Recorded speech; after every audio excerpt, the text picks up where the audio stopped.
Hey gang, AV here. Welcome to my review of the G.I. Joe Retaliation Ultimate Storm Shadow. Here he is in the packaging. As you can see, he's on the Retaliation card, which was a generic photo there up at the top. The character and the information were all inside the bubble along with the figure. He comes with ninja fighting action, which I will describe in all of its horrifically lame detail shortly. You can see some of his weapons and accessories through the bubble, but not all of them, believe it or not. This particular line actually hid a lot of the accessories inside the packaging, so we'll have a closer look at everything he comes with once we get him out. I do want to point out too that the his bandolier is on the wrong shoulder. It should go across his right shoulder down to his left hip, but it's reversed, and that's not just a mistake on this particular packaging. All of the Ultimate Storm Shadow figures had that same mistake. They were just packaged wrong. But anyhow, you can see the Five Below sticker up there. This wave was part of the 3.5 wave, the tail end of the Retaliation line. These figures were not widely distributed at all. Most of them wound up at liquidation stores like Five Below, which was great for me, but bad for the line, unfortunately. Here is the back of the packaging, where it shows you the same figure in a few of his different poses, using some of his accessories that he comes with. Here's the cross-sell for some of the other figures that were also available in the Retaliation line. And he does not come with a file card, as you can see. Instead, he comes with this little blurb up here, which I'll read for you now. Cobra Ninja Storm Shadow unleashes a whirling ninja attack against G.I. Joe. Ninja Snake Eyes Storm Shadow uses his powerful ninja skills and a sleek jetpack backpack to battle his arch rival in a mid-air duel. So there you have it. That's it for the packaging. Now let's have a look at the figure himself, which is right here. And with the exception of his gimmick backpack, which is right here and we'll look at soon, everything the figure comes with is right there. We're going to have a look at his alternate head first. He does come with an alternate head, unmasked. It's a very nice sculpt.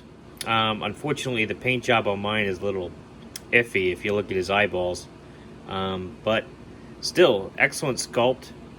And it's nice to have an unmasked Storm Shadow head in your collection. He also comes with a figure stand, which is generic. All of the Retaliation figures in the later lines, waves, came with a generic figure stand instead of the traditional one. This is copyright 2009 Hasbro.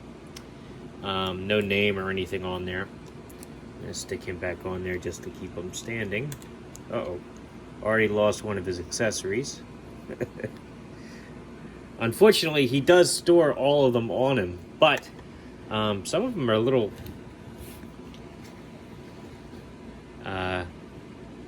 temperamental here in the backpack. Alright, oh, well, there you go. Some technical difficulties here, gang. I apologize for that. So anyway, let's get him back in frame. Alright, we're going to have a look at his Ninja Star, which comes late, which I had laced between his fingers, so he can absolutely hold this. I apologize, gang. It's early in the morning for me. I haven't had any coffee.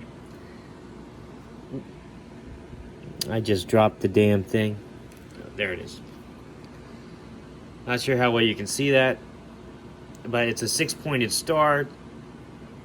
It's a familiar accessory with Storm Shadow. Came with the Resolute Storm Shadow as well. Very cool.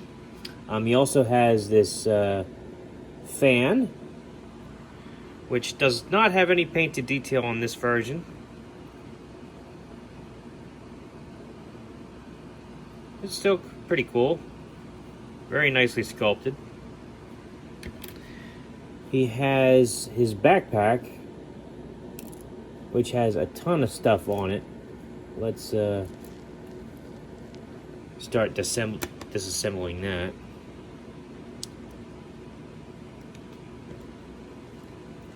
Starting with his nunchucks. And I call them nunchucks for lack of a better term. There's no chain connecting them, it's just a rope. Not sure if they are actually nunchucks because of that, but still very cool accessory. He can absolutely get some cool poses with that. He has two sais, I guess.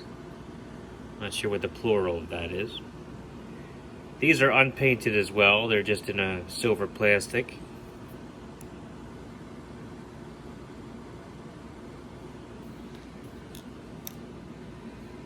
He has two climbing spikes, which I didn't know that's what they were called when I did the other Storm Shadow review.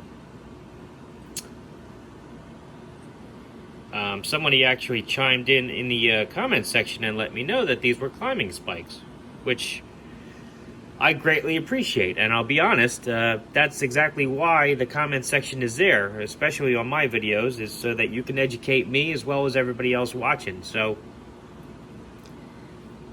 if I get something wrong, feel free to correct me. Let's remove the rest of his backpack so we can have a look at the rest of his stuff here. All right. So inside the backpack, I have a bunch of stuff. Dump all that out. He has two identical blades here. Again, these are unpainted. They have like an eye socket there at the base of the handle. Four edges on the blade itself. Again, these are identical. He has a bow and a single arrow. The bow is pretty narrow. And I wouldn't risk flexing this too much. It's liable to warp at best, break at worst. He has a very large, exaggerated arrow. No painted detail on this either. But still pretty cool. He has his two swords, which fit into his backpack. A long and a short. Painted blades on these, black plastic for the handle. He has his backpack itself, with the Arashikage symbol painted there in the back. Some textured detail on the other side. Arrows sculpted in the top of it. Just so you know, I had his two swords obviously here in the sheaths. I had his climbing spikes and his sais resting in these clips here at the bottom. I had the nunchucks draped across.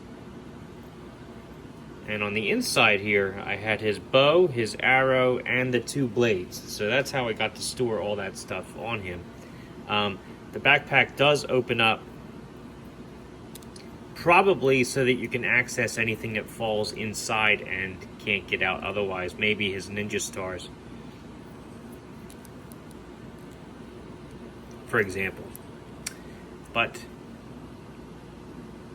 that's it for that. And last but not least, he also has his little throwing dart holster here, which pegs right onto the bandolier, and it does have a single removable dart, which fits right in the middle. Let's see if I can get that off of there. This is by far the smallest accessory he comes with, and he can hold it between his fingers.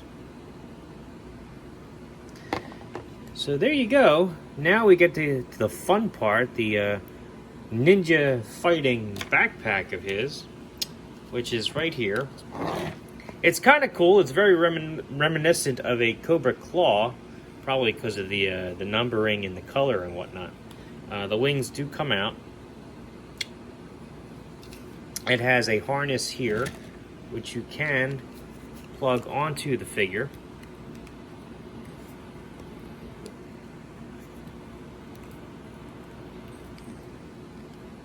There we are. It's a little tricky to get on top of the bandolier, but let's face it, I mean, Storm Shadow just doesn't look like Storm Shadow without the bandolier. So he can wear it like this. It's back heavy, but the plunger on the bottom actually helps it to support its own weight. It looks relatively decent this way, and obviously that's how he would use it to fly around. However, the action feature does not work in this particular position. You have to actually angle this up, and then you can use the plunger to make him spin around. And I'm not quite sure the purpose of this, but hey, it is what it is. So let's take this off of him.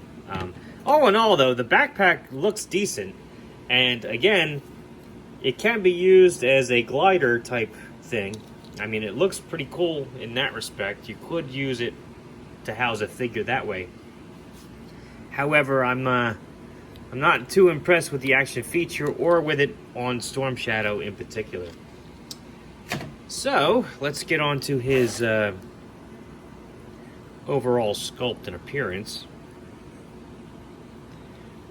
They call him Ultimate Storm Shadow, and I think appropriately. I mean, he looks fantastic. The sculpt on this particular figure is excellent. He looks exactly like what you would expect Storm Shadow to look like.